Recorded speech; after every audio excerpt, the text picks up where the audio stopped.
성령 충만하기 위해선 우리는 어떻게 해야 합니까? 우리가 성령이 충만해지기 위해서 우리는 도대체 어떻게 해야 합니까? 먼저 여러분이 정말 성령 충만하기를 원하신다면 항상 주님을 사모하며 힘써 주께로 나가는 자가 되시기를 바랍니다. 은혜의 보좌 앞에 나갈 때 우리 모두는 은혜와 성령으로 충만할 수 있게 됩니다. 우리가 배가 고프면 식당으로 갑니다. 정말 공부하기 위해서는 학교를 갑니다. 정말 최선 다해서 뭔가 공부하고자 한다면 학교에 가야 하는 것처럼 우리가 은혜를 받고 성령 충만해지기 위해서는 우리 모두 은혜의 보좌 앞으로 나가는 자가 되어야 함을 믿으시길 바랍니다. 그런 점에서 저와 여러분은 은혜의 보좌, 곧 예배 자리를 사모한 자가 되시길 바랍니다. 예배가 1순위가 되게 하십시오. 우리가 언제나 예배를 우선하며 그 예배의 자리를 지킬 때마다 하나님은 그때 그 중심을 보시고 기뻐하시며 그들에게 은혜를 더하여 주시기 때문입니다. 잠언 8장 17절 말씀을 보면 나를 사랑한 자들이 나의 사랑을 입으며 나를 간절히 찾는 자가 나를 만날 것이니라 라고 하였습니다. 하나님은 나를 사랑한 자들, 나를 간절히 찾는 자, 바로 그들에게 주고 있습니다. 이사야 55장 1절로부터 3절 말씀이지요. 오라 너희 모든 목마른 자들아 물로 나오라 돈 없는 자도 오라 너희는 와서 사 먹되 돈 없이 값없이 와서 포도주와 젖을 사라 너희가 어찌하여 양식이 아닌 것을 위하여 은을 달아주며 배부르게 하지 못할 것을 위하여 수고하느냐 내게 듣고 들을지어다.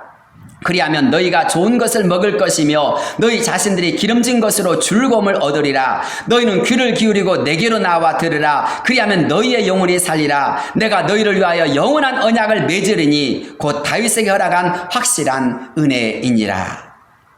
물이 가라앉은 사람이라면 물로 나가야 되지 않겠습니까? 정말 배가 고픈다면 양식을 먹어야 되지 않겠습니까? 쓸데없는 것을 향하여 달려가지 말고 정말 여러분이 목마르다면 우리의 생수의 근원 되시는 하나님께로 나가야 한다는 것입니다. 그때 우리는 영원히 살아나는 역사가 이루어지는 것입니다. 히브리서 4장 16절 말씀이지요. 그러므로 우리는 긍휼하심을 받고 때를 따라 돕는 은혜를 얻기 위하여 은혜의 보좌 앞에 담대히 나갈 것이니라 라고 하였습니다. 정말 긍휼하심을 받기를 원하는 사람이라면 때를 따라 돕는 은혜를 받기를 원하는 사람이라면 은혜의 보좌 앞으로 나가야 한다는 것입니다. 하나님 앞으로 나가야 한다는 것입니다. 예배의 자리로 나가야 한다는 것입니다. 우리가 하나님 앞에서 최선 다해서 하나님의 은혜를 갈망하는 그 자리를 언제나 만들어 가신 자가 되길 바랍니다. 은혜는 언제나 저 꼴찌 자리에 앉아있고 그러면 우리는 은혜 받는 일에 있어서 언제나 멀어질 수밖에 없는 것입니다. 예전에 교회에서 하는 말이 있었습니다. 언제나 첫 자리는 금자리, 뒷자리는 은자리, 그 뒷자리는 동자리 그런 말이 있었지 않았습니까? 왜 앞자리가 중요합니까? 그 앞자리는 딴 눈을 한눈 팔 수가 없습니다. 그러다 보니 목사님의 말씀을 증거할 때마다 목사님이 말씀을 외칠 때마다 아멘 아멘 할 수밖에 없는 것입니다. 목사님이 앞에서 말씀을 증거하는데 그 앞에서 꾸벅꾸벅 졸 수 있겠습니까? 목사님만 바라볼 수밖에 없는 것입니다. 뒤를 바라볼 수가 없습니다. 그렇다 보니 오직 말씀에 집중하다 보니까 그 자리가 바로 은혜를 받는 자리에 있어서는 금자리가 되어지는 것입니다. 사랑하는 여러분, 하나님 앞에서 언제나 은혜의 자리를 사모하며 그 은혜의 자리를 지키는 자가 되시길 바랍니다. 왜 우리가 주일 성수하고 왜 우리가 새벽 제단을 드리며 왜 우리가 최선 다해서 예배의 자리를 지켜야 합니까? 그 예배의 자리에 있을 때 바로 우리가 은혜를 받을 수 있기 때문인 것입니다. 두 번째로 하나님의 말씀을 사모하며 힘써 기도해야 합니다. 사도행전 1장 4절 말씀을 보면 예수님께서 제자들에게 이렇게 말씀하셨습니다. 사도와 함께 모이사 그들에게 분부하여 이르시되 예루살렘을 떠나지 말고 내게서 들은 바 아버지께서 약속하신 것을 기다리라. 요한은 물로 세례를 베풀었으나 너희는 몇 날이 못되어 성령으로 세례를 받으리라 하셨느니라.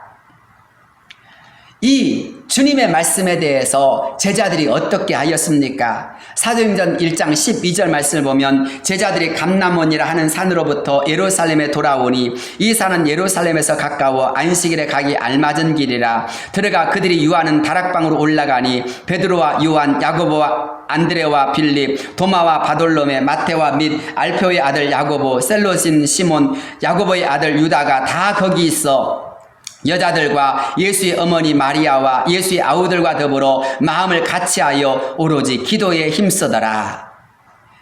제자들과 모든 여자들이 다 한자리에 모여서 예수님이 약속하신 그 말씀을 붙잡고 간절히 기도했다라고 하였습니다. 그들은 더불어 마음을 같이하여 오로지 기도에 힘썼다라고 하였습니다. 사랑하는 성도 여러분, 하나님이 주시는 말씀을 붙잡고 이것은 내 말씀이야, 나도 그렇게 해야지라고 간절히 사모하며 기도할 때 하나님은 그들에게 성령 충만하게 해주심을 믿으시길 바랍니다. 너희가 악할지라도 자녀에게 좋은 것으로 줄 줄 알거든 하물며 하늘에 계신 너희 아버지께서 구하는 자에게 성령을 주시지 않겠느냐라고 주님은 말씀하셨습니다. 주님은 구하는 자에게 좋은 것, 곧 성령을 주신다라고 하였습니다. 그런 면에 있어서 사랑하는 여러분, 저와 여러분도 하나님의 말씀을 붙잡고 힘써 기도할 때 성령 충만하게 되어질 줄로 믿습니다. 고넬료의 가정이 어떻게 하여서 성령 충만함을 받았습니까? 그들이 하나님이 말씀을 그들이 사도 베드로를 통하여서 하나님의 말씀이 선포되어질 때 그 말씀을 간절히 듣는 가운데서 성령 충만함을 받았습니다. 성경을 보면 이방인들에게도 성령 부어주심으로 말미암아 거기에 모였던 유대인들이 다 놀랐다라고 하였습니다. 성경을 보면 성령을 부어주셨다라고 하였습니다. 어떤 때에 성령이 부어진 역사가 일어났습니까? 말씀을 들을 때 성령이 부어진 역사가 일어났습니다. 사도행전 10장 44절이지요. 베드로가 이 말을 할 때에 성령이 말씀 듣는 모든 사람에게 내려오시니 베드로와 함께 온 할례받은 신자들이 이방인들에게도 성령 부어주심으로 말미암아 놀라니 이는 방언을 말하며 하나님 높임을 들음이러라. 이 역사가 저와 여러분 모두에게, 우리 교회와 이 말씀을 듣는 모든 성도들에게 임하기를 축복합니다. 세 번째로 성령 충만한 지도자나 성령 충만한 성도들과 함께 교제할 수 있도록 힘을 써야 합니다. 우리는 매 시간 또 매 순간마다 수많은 사람들과 만나며 헤어집니다. 그런데 그들과 만나서 나누는 이야기가 어떤 이야기입니까? 잡담이나 농담입니까? 그래서 시간을 허비하고 있지는 않습니까? 이왕 주어진 시간이라면 똑같은 시간이라 할지라도 유익한 시간으로 만들 수 있도록 해야 합니다. 시와 찬미와 신령한 노래로 서로 화답하라 라는 말씀이 있습니다. 서로 함께 모여서 찬송을 하다 보면 그 찬송을 통해서 내게 은혜가 임합니다. 그 사람의 즐거움, 그 사람의 기쁨이 그 사람만의 기쁨이 아니라 나의 기쁨이 되어지기도 합니다. 심지어 우리가 성령 충만한 지도자들과 함께 있다 보면 그 사람의 신앙을 담고 싶은 마음, 그 사람의 능력, 그 사람의 은혜, 그 사람의 그 영권이 내 것이 되어지기를 간절히 사모하는 가운데 주님, 저도 이런 능력을 주옵소서라고 사모하게 되어집니다. 열왕기하 2장의 말씀 한번 생각해 보십시오. 엘리사가 엘리야를 끝까지 따라갑니다. 엘리사가 엘리야를 끝까지 따라가는 이유는 무엇 때문입니까? 엘리야의 사역을 보았기 때문입니다. 그래서 그런 그에게 엘리사에게 말합니다. 나를 너 앞에서 하나님이 데려가시기 전에 내게 필요한 것이 있다면 구하라. 그럴 때 엘리사가 구한 것이 무엇입니까? 열왕기하 2장 9절 말씀을 보면 엘리야가 엘리사에게 이르되 나를 내게서 데려감을 당하기 전에 내가 내게 어떻게 할지를 구하라. 엘리사가 이르되 당신의 성령이 하신 역사가 갑절이나 내게 있게 하소서 하는지라. 이르되 내가 어려운 일을 구하는도다. 그러나 나를 내게서 데려가신 것을 내가 보면 그 일이 내게 이루어지려니와 그렇지 아니하면 이루어지지 아니하리라 하고 두 사람의 길을 가며 말하더니 불수레와 불말들이 두 사람을 갈라놓고 엘리야가 해오리 바람으로 하늘로 올라가더라. 그렇습니다. 엘리야의 사역을 통해서 엘리사는 가장 귀한 것이 무엇임을 깨달았습니다. 그것은 바로 성령 충만한 것임을 깨달았던 것입니다. 그래서 엘리사는 다른 것 구하지 아니하고 당신에게 하시는 성령의 역사가 갑절이나 내게 있게 하옵소서라고 구했던 것입니다. 여리고에서 또는 길갈에서 수많은 선지자의 성도들이 엘리사에게 당신 엘리야 따라가봤자 이젠 헛수고야. 오늘 하나님이 엘리야를 선생님을 데려가신다고 했어 라고 만류했지만 그럼에도 불구하고 엘리사가 끝까지 엘리야를 따라갔던 목적이 무엇이었습니까? 엘리야를 통하여 이루시는 하나님의 성령의 역사를 보았기 때문인 것입니다. 오늘 저와 여러분이 성령 충만해야 될 이유가 무엇이며 성령 충만한 사람들끼리 모여서 함께 교제해야 될 이유가 무엇 때문입니까? 그 사람의 성령 충만함을 통해서 나도 저렇게 성령 충만하게 하옵소서. 그래서 하나님께 영광을 드러내며 모든 사람들에게 하나님의 살아계심을 나타낼 수 있는 자가 되게 하시고 나의 모든 삶 속에서 성령 충만함을 통하여 승리하는 삶을 살아가게 하옵소서. 성령의 열매를 맺는 삶을 살게 하옵소서라고 그런 삶을 위하여서 그러는 거 아닙니까? 성령 충만했던 엘리야를 따라갔던 엘리사는 말 그대로 기도한 그대로 엘리야의 갑절의 성령의 역사를 이루며 사역을 감당하였습니다. 무엇을 보았느냐, 누구와 함께 했느냐가 이처럼 매우 중요한 것입니다. 성령 충만했던 엘리야와 함께 했던 엘리사는 성령 충만한 지도자가 된 것입니다. 바라기는 우리 교회가 또한 여러분 모두가 성령 충만한 자가 다 되어지시길 바랍니다. 여러분을 통해서 여러분의 가정 모두가 성령 충만한 역사가 이루어지길 바랍니다. 여러분을 통해서 여러분이 가는 직장마다 여러분이 만나는 모든 사람마다 하나님이 살아계신다, 하나님이 우리와 함께 하신다는 것을 깨닫고 하나님께 영광 돌리는 역사가 이루어지기를 축복합니다. 사도행전 2장을 보십시오. 초대교회가 어떻게 하였을 때 성령을 받았습니까? 앞서 말씀드렸던 것처럼 더불어서 한자리에 모여 간절히 마음을 같이하여 오로지 기도에 힘쓸 때 성령 충만하지 않았습니까? 똑같은 사람이 모여서 세상 이야기하고 농담할 때 성령이 임한 것이 아닙니다. 주님의 약속을 부여잡고 마음을 같이하여 오로지 기도에 힘쓰는 사람들이 모였을 때 그 자리에 오순절 마가의 다락방에 불같은 성령의 역사가, 바람같은 성령의 역사가 임한 것입니다.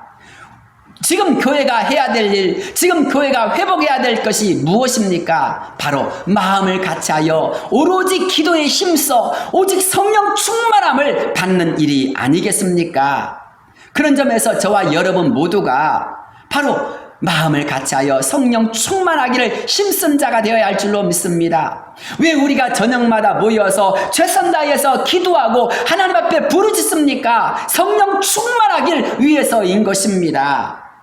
나아가 성령 충만한 지도자 베드로가 안수할 때 성령의 역사가 임하였습니다.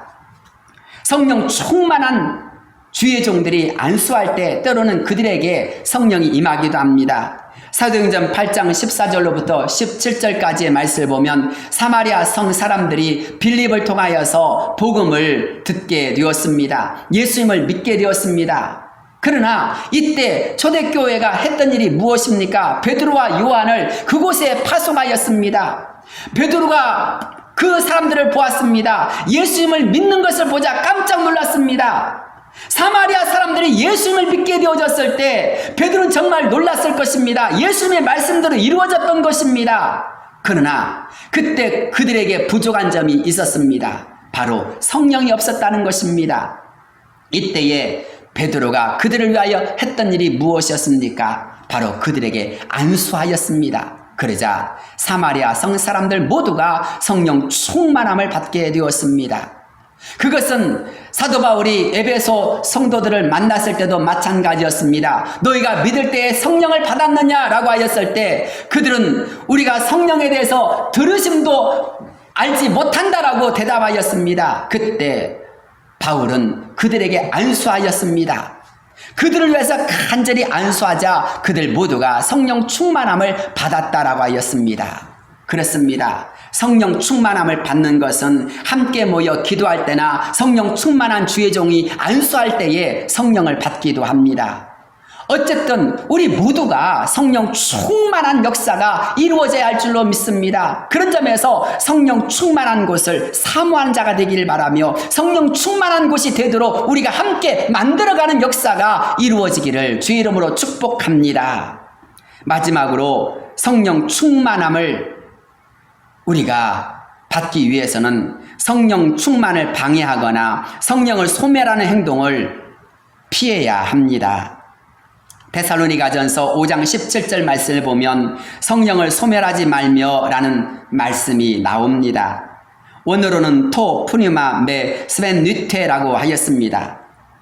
여기서 소멸하다에 해당하는 동사 스벤뉘테의 원형은 스벤누미인데 이 말은 불길을 끄다, 꺼뜨리다, 꺼버리다 라는 뜻입니다.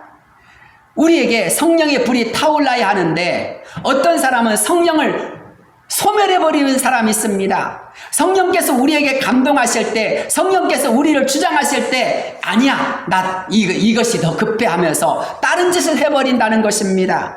성령께서 감동하는 것, 성령께서 이끌어 가시는 그런 모든 것을 성령의 불을 소멸해버리는 사람이 있다는 것입니다.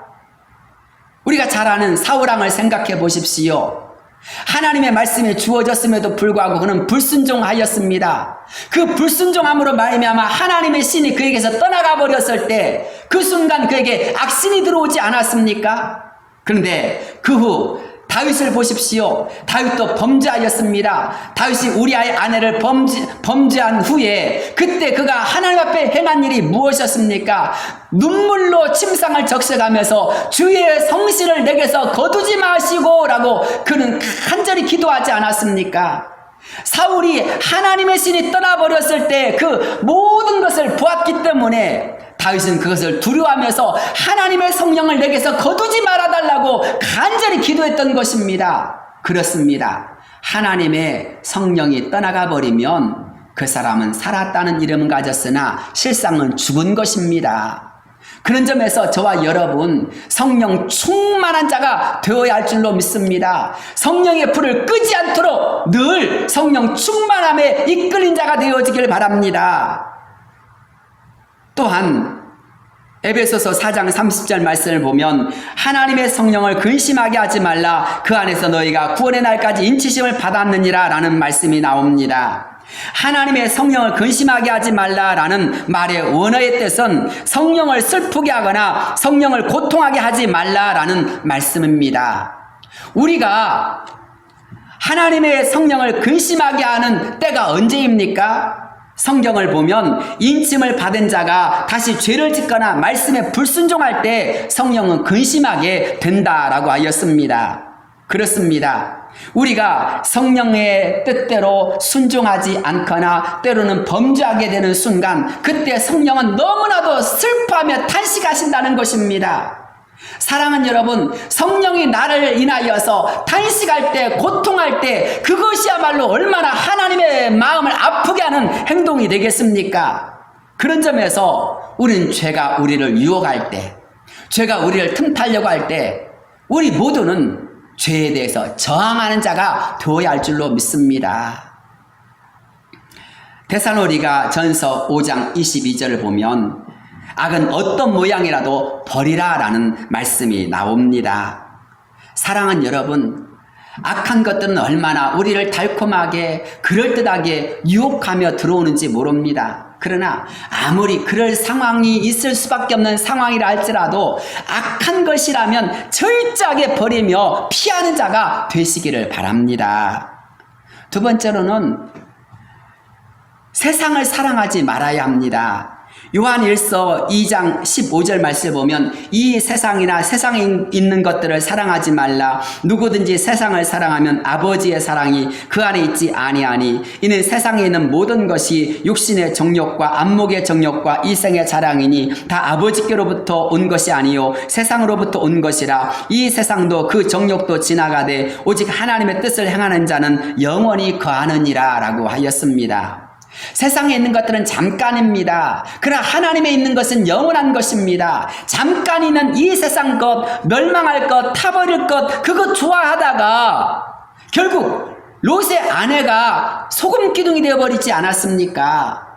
사랑하는 여러분, 이 세상에 있는 유혹의 욕심과 썩어져가는 구습을 따른 옛사람에 이끌리게 되어지면 결국 우리도 모르는 사이에 멸망에 이를 수밖에 없는 것입니다. 세상에 있는 것들을 그러므로 사랑하지 말라고 말씀합니다. 어떤 사람은 돈으로 열심히 만족하려고 하지만 돈으로 만족할 수 없습니다. 사람으로 만족하려고 하지만 인기로 만족할 수가 없습니다. 아무리 세상의 모든 사람이 다 나를 좋아해 주기를 원할지라도 그렇지 않습니다. 여러분, 권력도 권불 10년이라고 하였습니다. 오래 갈 수가 없는 것입니다. 그런 면에 있어서 이 세상이나 세상에 있는 것들을 사랑하지 말라, 이 말씀을 여러분 귀담아 들으실 수 있길 바랍니다. 정말 성령 충만하기를 원하는 사람이라면 세상의 것들로 만족하려고 해서는 안 됩니다. 여러분에게 만족을 주실 수 있는 분은 오직 한 분, 하나님밖에 없습니다. 하나님의 사랑이 여러분에게 가득하길 바랍니다. 하나님의 풍성한 은혜가 여러분에게 가득하기를 사모한 자가 되시길 바랍니다. 그렇게 되어지면 이 세상도 그 정욕도 지나가되 오직 하나님의 뜻을 행하는 자는 영원히 거하느니라 라고 하였습니다. 하나님 앞에서 영원히 거하는 복된 성도가 다 되시기를 바랍니다. 성령 충만하기를 원하는 사람들은 어떻게 해야 합니까? 설령 죄를 지었을지라도 그 즉시 회개할 수 있는 자가 되어야 합니다. 요한일서 1장 9절 말씀을 보면 만일 우리가 우리 죄를 자백하면 그는 미쁘시고 의로우사 우리 죄를 사하시며 우리를 모든 불의에서 깨끗하게 하실 것이요 만일 우리가 범죄하지 아니하였다 하면 하나님을 거짓말하는 이로 만드는 것이니 또한 그의 말씀이 우리 속에 있지 아니하니라. 베드로가 주를 모른다고 부인하며 저주했지만 닭 울음소리가 들리는 순간 그는 바깥으로 나가서 통곡하며 울며 회개하였다라고 하였습니다. 그런 회개하는 베드로를 주님은 다시 찾아와 주셨고 그에게 새로운 제자로 부르시지 않았습니까? 아나니아와 삽비라를 보십시오. 아나니아와 삽비라가 하루 순간 죽을 수밖에 없었던 이유는 무엇 때문이었습니까? 범죄에서가 아닙니다. 바로 하나님 앞에 회개할 수 있는 그 시간 그들은 회개하지 않았기 때문에 결국 그 회개하지 아니함으로 인하여서 그들은 죽고 말았던 것입니다. 사랑하는 여러분, 그런 점에서 우리가 설령 잘못을 범하였을 때, 죄를 범하였을지라도 바로바로 회개하는 자가 되실 수 있길 바랍니다. 그런 그 순간 하나님의 성령이 우리에게 회복되어지고 성령 충만한 길이 열려짐을 믿으시기를 바랍니다. 그렇습니다. 성령의 감동을 소멸하는 것과 성령을 근심하게 하는 것은 성령 충만함을 방해하는 행동입니다. 이것은 성령께서 감동하실 때 불순종하는 것이나 우리가 범죄할 때 일어납니다. 이럴 때 성령은 말할 수 없는 타인식으로 매우 안타까워 하십니다. 그렇기에 정말 성령으로 충만하기를 원하는 사람이라면 성령 충만한 그 비결, 우리가 앞서 배운 그 방법으로 나가야 하는 것입니다. 사랑하는 여러분, 항상 주님을 사모하며 힘써 주께로 나가는 자가 되시길 바랍니다. 예배의 자리가 언제나 1순위가 된 자가 되시길 바랍니다. 또한 하나님의 말씀을 믿고 사모하며 힘써 기도한 자가 되시길 바랍니다. 나아가 여러분 모두가 성령 충만한 성도들, 성령 충만한 지도자들, 성령 충만한 자리를 사모하면서 그 사람들과 함께 교제하는 역사가 이루어지길 바랍니다. 특별히 성령 충만을 방해하는 모든 것들을 항상 피하며 여러분 모두가 성령 충만한 그런 상태를 유지하며 더 성령 충만하기를 위하여 나아갈 수 있는 역사가 이루어지기를 바랍니다. 그렇습니다. 지혜로운 자는 누구입니까? 말세의 지혜로운 자는 바로 성령으로 충만하기를 힘쓰는 자입니다. 말세가 되어질수록 사람들은 점점 자기를 위하여서 세상의 것들을 사랑하게 되어지고 세상의 것들을 향하여 달려가려고 노력합니다. 그러나 이 모든 세상의 것으로 만족할 수도 없거니와 그런 것들은 어느 순간 우리를 주님으로부터 멀어지게 하거나 성령 충만을 방해할 수가 있습니다. 하지만 가장 지혜로운 사람은 그 어떤 순간에서도 성령 충만함을 사모하는 자입니다. 우리가 잘 아는 마태복음 25장에 나오는 슬기로운 5 처녀와 미련한 5 처녀가 있지 않습니까? 똑같이 졸며 잤지만 보라 신랑이로다 맞으러 나오라는 순간 슬기로운 5 처녀는 등과 함께 기름을 예비하였다가 신랑을 맞으러 나갔습니다. 그러나 미련한 5 처녀는 등은 있었지만 기름을 준비하지 못함으로 인하여서 그때서야 후회하면서 그때서야 기름을 준비하러 나갔다가 문이 닫혀버리고 그 혼인잔치 자리에 들어가지 못한 자가 되지 않았습니까? 그렇습니다. 때가 되었을 때에서야 그때서야 부랴부랴 기름 준비하려고 했지만 버스 지나가고 손드는 격이 되어버리고 만 것입니다. 사랑하는 여러분, 말세의 지혜로운 자가 누구입니까? 은혜 받을 수 있는 때에 바로 기회가 있을 때에 성령 충만하기를 위해 힘쓰는 자인 것입니다. 저와 여러분 모두가 성령으로 충만하여서 하나님의 은혜를, 하나님의 사랑을, 하나님의 능력을 더 마음껏 누리며 그 안에서 기쁨으로 신앙생활을 할 수 있는 모든 성도가 되시길 바랍니다. 여러분 모두가 그렇게 성령 충만하기를 힘쓰고자 할 때 하나님께서는 하늘문을 여시고 여러분에게 성령 충만하게 하여 주실 줄로 믿습니다. 성도 여러분, 성령 충만하기를 힘쓴 자가 되시길 바랍니다. 오직 성령으로 충만함을 받으라. 오직 성령으로 충만함을 받으라. 이 말씀이 바로 저와 여러분을 향한 하나님의 음성임을 믿으시길 바랍니다. 기도하겠습니다. 걸어가시고 은혜로 오신 하나님 아버지, 말세가 되어졌습니다. 이 악한 때를 맞이하여서 많은 성도들이 세상으로 또한 유혹의 욕심을 쫓아 썩어져가는 구습을 따는 옛사람으로 돌아가고 있습니다. 우는 사자와 같이 삼킬자를 두루 찾고 있는 사단의 종이 되고 있습니다. 주님, 어리석은 자가 되지 않게 하시고 지혜로운 자가 되게 하여 주옵소서. 말세의 지혜로운 자는 술 취하지 않습니다. 오히려 성령으로 충만함을 받는 자임을 깨닫게 되었습니다. 주여, 우리 모든 성도가 그리고 우리의 가정이, 우리의 교회와 우리 한국교회가 다시 한번 성령으로 충만하여 일어나게 하여 주옵시고 하나님의 영광을, 하나님의 역사를 이루어 나갈 수 있는 믿음의 승리자가 다 되게 하여 주옵소서. 예수님의 이름으로 간절히 기도드리옵나이다. 아멘.